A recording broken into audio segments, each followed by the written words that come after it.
What's up, Stick Mob? It's your boy Ramad, and you know we just vibing. Today got a little special video for y'all, trying something new, and it's 15 worst serial killers of all time. See, look, I don't really be fucking with that type of shit, you know, like niggas be crazy nowadays, you know. But let's get into it. Let's get into it. You know, niggas be crazy and shit. Danger Dolan, from crazy butchering small children to the man who killed his own father and ate his heart. Became 15 of the most dangerous psychopathic murderers we've ever had the misfortune to hear about. Number 15. Jeffrey Dahmer, an American serial killer from Milwaukee. He would lead men to his apartment and look nice too. You got the hair slicked back in there. Keeping their skulls as souvenirs. He did this a total of 17 times and was actually known to eat parts of his victims from time to time. Luckily, his final would... And that nigga eating victims 17 times? Nigga, come on. Get that nigga, man. Come on now. Victim escaped, managed to flag down a police car passing on the road, and Jeffrey was sentenced to 900 years jail, but was found dead at prison in 1994. Number 14. You know I got the cap on because you know the nigga haven't got no haircut in a serial killers of South Africa. He began what was known as the ABC murders, since his murders began in a town starting with A at the Ridgeville. This nigga doing ABC murders and shit. He would lead victims into abandoned fields and overpower them, usually involving death and subsequently death. After he was captured in 1995, his sentence was set to over 2,000 years with a possible parole in just under 1,000 years. Come on, my nigga, you down bad. You down bad. Ted Bundy, a complete maniac who disguised himself as a charismatic... I know everybody know about Ted Bundy. I know that Netflix original. That nigga did everybody dirty. Let's get back into it though. But friendly kind of guy. He would often kidnap women posing as an authority figure or a disabled man to catch them off guard. But then sometimes he would get so impatient, he would just boot down your door and stab you in the face while you sleep. Then rape and cut off your head as a souvenir. Nigga! He was captured in 1979, and 10 years later, he was sentenced to the electric chair. Electric chair, that nigga. The fuck? This guy is intense, and he comes from a history of terrible violence that shaped the man himself. Before Pedro was even born, I wouldn't even trust this nigga just by looking at him. I wouldn't even trust him in the room. And I wouldn't even be around that nigga. You know, everybody else got their little hair and everything, you know, like all calm back and shit. This nigga's like a serial killer. Pieces of his heart before getting sent to prison, where he killed more than 70 people. Because Brazil has maximum sentencing, Pedro was released in 2007 and is still around to this day. Number 11. Dennis Wilson. This guy was lonely, but in all the wrong ways. He lured over 15 young men and boys to his flat between 1978 and I didn't feel that shit. He killed them and slept with them in his bed because he wanted company. Nigga, I am disgusted. Dispose of the decomposing corpses by burning them or flushing bits of them down the toilet. He was eventually caught because a plumber found human flesh in the pipes. So Nilsson was arrested and jailed for life. Number 10. Daniel Carmago. This guy was a child murderer with over 150 victims. First of all, Daniel Chalmberger. What type of fucking name is that? What type of fucking... You could... Just get out. Just go and get out. Go and get out. Usually young virgin girls. He only confessed to killing 72 people though, but he was jailed and then he escaped from jail and went around killing even more people in Ecuador. Then let that nigga... I killed 72 people. And then he let that nigga out. Bring that nigga back in. Bring that nigga back in. Matter of fact, don't even take him out. Bring that nigga back in. 72 goddamn people, and y'all let that nigga escape. And he go and do it again. Y'all did that shit on purpose. Y'all did that shit on purpose. But he was arrested in 1989 and killed in jail. Y'all should have killed him first. He might have been motivated to murder due to his stepmother, who abused him as a child. Number 9. Joachim Kroll. This guy comes in from Germany, a man who killed and ate 13 people, including small children. Police got so desperate to catch him that they went knocking door to door asking if anyone had seen him before. And they got...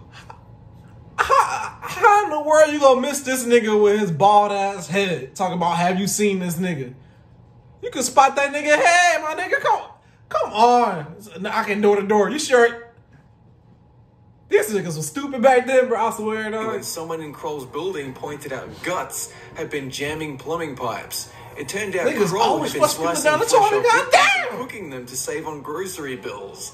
Thankfully, his heart exploded in jail around 1991.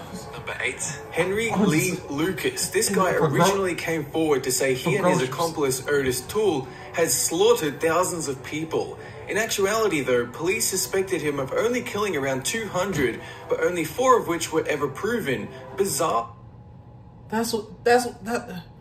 Somebody was trying to escape and pop that nigga in the eye. That's what he get. That's what you get, nigga. George W. Bush stepped up as governor at the time to change his death sentence to life in prison. Lucas died of natural causes at the age of 64, but we never really found out why George showed this strange generosity. Number 7. John Wayne Gacy, also known as the Killer Clown. He was originally arrested for sexually assaulting 2 teenage boys, but later released. He then enjoyed dressing up as Pogo the Clown, volunteering at parades and parties. What are they doing? Find out he killed 33 young boys, burying their bodies in his yard, the river, and near his house, while dressed as the clown. Come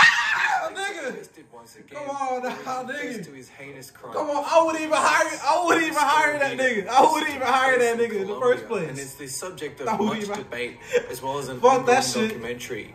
In 1999, he was arrested and convicted of killing at least 140 children, which would lead to a several hundred-year imprisonment. This shit making my head hurt. Except the Colombian justice system has a maximum penalty of 30 nigga, how you get away with that shit, my nigga? Because he was very cooperative and apologetic, his sentence that nigga watching original Netflix series or killers and shit, dog. Learning how to do this shit. Come on, is preventing this from taking place. Number 5. Peter Sutcliffe, also known as the Yorkshire Ripper, who went on a 5-year rampage to murder around 13. That nigga just killing people because his name. That nigga got bullied. Nigga got bullied a lot in middle school, high school. Peter Scuckerberg, nigga. In the late 70s, most were prostitutes who he hit with hammers, stabbed, and then sexually assaulted just before they died. That's why you got your eye busted, nigga. He was only caught because he happened to be driving through the red light district, and a police patrolman recognized his registration plates. Number 4. Pedro Lopez. He's often called the monster of the Andes, come on, Pedro. a man who murdered and raped young girls aged between 8 and 12. He was arrested in 1980 and later convicted of killing 110 girls, even though he confessed to over 300 total kills. In 1998, he was released on a $50... Man, fuck that shit, dog.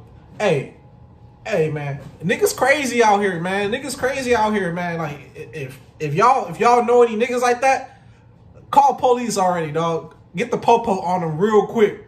Cause them niggas go keep on doing it, bro. They ain't never gonna stop. Like, I know they got some serial killers out right now. Like, we don't even know, dog. For real. Like, come on, man. Come on. A $50 bail. And now his current whereabouts are unknown. Number 3. That nigga's still talking. A bit of an old one from the 1400s. The celebrated military captain in the army of Saint Joan of Arc, who later turned to a life of crime. He would lure young boys to his castle to promise them sweets, then torture, and mutilate them in deeply... Come on, nigga! I thought you was better than that, G! Blood to stab them in the jugular. I thought you was better than that. I thought you was classy because you was back in the old days. Pretty sickening stuff. But you was some crazy. One of the most notorious serial murderers from Ukraine, the Ripper of Rostov. That nigga just like a vampire. That nigga's like a vampire, dog. Vampire Diaries face ass. Like, nigga, I wouldn't even step around that nigga, like, move. I think that nigga would drink my blood or something. Look at that nigga, bro. Look at, like, take a good. Come on.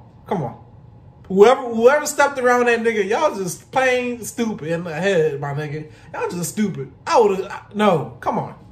Whole vampire. He had a strange fetish that he could only get off by stabbing and slashing victims instead of raping them.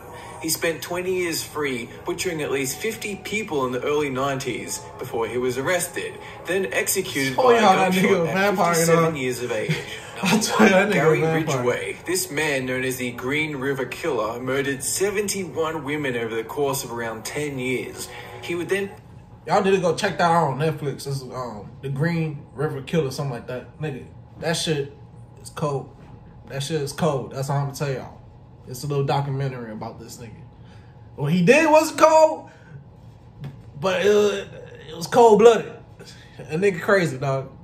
A nigga prostitutes weird. And strangle them cold, then dump their bodies in the Green River. He snitched too. His nickname. Nigga snitched on Ted Bundy. Nigga fucking snitch. Quite a while before they snitch ass nigga. In 2001. That is it for this countdown. Have a good one.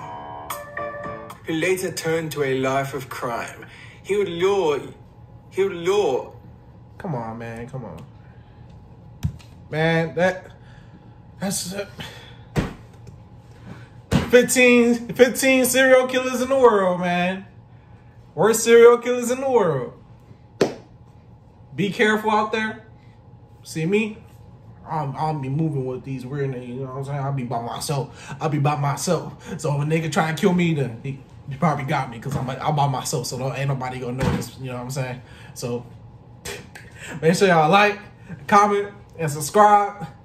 Stick Mob, it's your boy Ramad, and we out this bitch. Bang.